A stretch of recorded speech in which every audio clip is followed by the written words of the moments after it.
Everyone, আশা করছি সবাই ভালো আছেন, সুস্থ আছেন। আমি ডায়েটিশিয়ান অভিজিৎ নিয়ে চলেছি একটা নতুন ভিডিও। দেখেন, আজ আমি আলোচনা করব যে পবিত্র রমজান মাস শুরু হয়ে গেছে, সেখান থেকে নিজেকে সুস্থ রাখার জন্য কিছু স্পেশাল টিপস।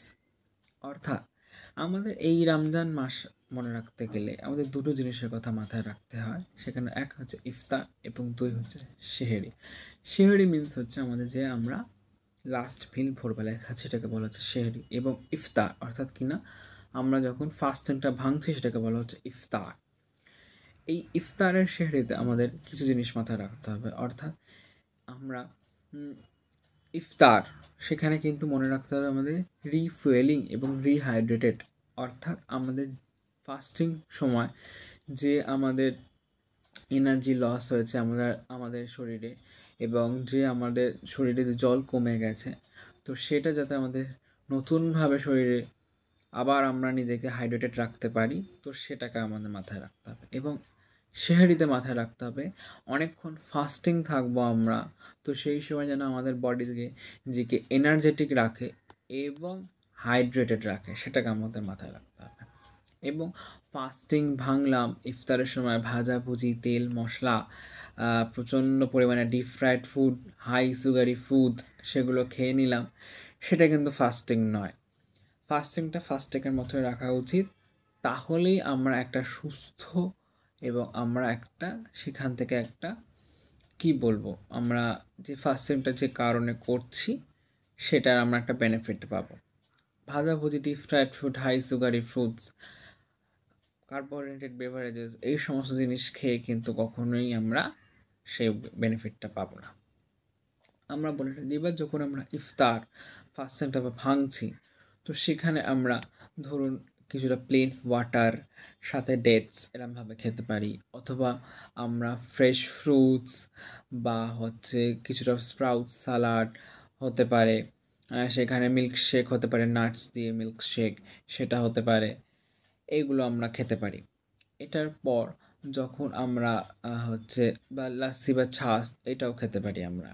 এবং যখন আমরা ডিনার করব, ডিনারটা যেহেতু আমরা একটু আর্লি ডিনার করে নেব, তো সেখানে একটু কমপ্লেক্স কার্বোহাইড্রেট, এখানে রুটি হতে পারে, এটা ব্রাউন রাইস বা নর্মাল ভাত যে যেটা পছন্দ করে, যার যেরকম সুইটেবল, সাথে কিছু মিলেটস হতে পারে বা কিনোয়া হতে পারে, যে যেটা পছন্দ করবে, যার ডায়েটে যেরকম রোল রয়েছে, তাকে যে একজন ক্লিনিক্যাল ডায়েটিশিয়ান যেভাবে তাকে পরামর্শ করে দিয়েছে সেটা তাকে মাথায় রাখতে হবে। সাথে কিছুটা ভেজিটেবলস, কিছুটা লিন প্রোটিন রাখতে হবে সেখানে। সেটা তোফু হতে পারে, সেটা পানির, লো ফ্যাট পানির হতে পারে, সেটা চিকেন হতে পারে, সেটা ফিশ হতে পারে, যার যেরকম, বা এগ হতে পারে, সেটা হলো। এবং যখন আমরা ডিনারটা যেহেতু আর্লি করে নিচ্ছি, তো পোস্ট ডিনার বা ঘুমানোর আগে আমরা কিছুটা লেন্টিল স্যুপ, যদি আমাদের খিদে পায়, লেন্টিল স্যুপ আমরা বা নর্মাল ভেজিটেবল স্যুপ বা এক গ্লাস দুধ, এগুলো খেয়ে আমরা শুয়ে পড়তে পারি।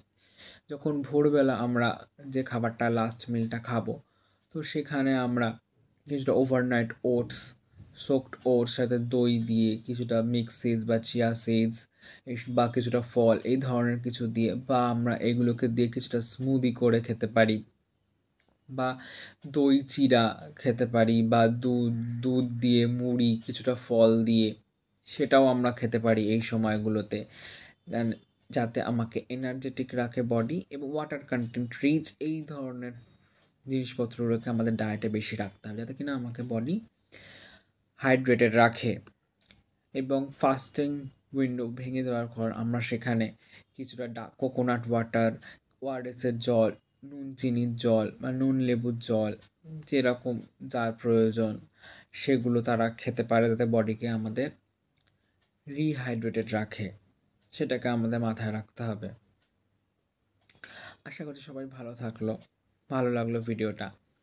এবার কিছু জিনিস মাথায় রাখতে হবে, যারা এই রমজান উপবাস থেকে বা ফাস্টিং থেকে নিজেদের কিছুটা বিরত রাখবেন। প্রথমত যারা প্রেগনেন্সি বা গর্ভবতী মহিলারা রয়েছেন তারা, যারা গ্যাস্ট্রিক আলসার বা সিভিয়ার গ্যাস্ট্রিকের সমস্যায় কিছু ভুগছেন, এছাড়া যারা লিভার বা কিডনির সমস্যায় ভুগছেন তারা কিছুটা বিরত থাকবেন, বা বিশেষজ্ঞের পরামর্শ নিয়ে অবশ্যই সেটা করার চেষ্টা করবেন। অথবা যারা ডায়াবেটিক পেশেন্টরা রয়েছে তারা, যারা ইনসুলিন বা মেডিকেশন নিচ্ছেন, তারা অবশ্যই নিজেদের ফিজিশিয়ানের থেকে কথা বলে নিজেদের ডোজটাকে ঠিক করে নেবেন। আশা করছি সবার ভিডিওটা ভালো লাগলো। দেখা হবে খুব তাড়াতাড়ি পরবর্তী ভিডিওতে। ততক্ষণের জন্য টাটা।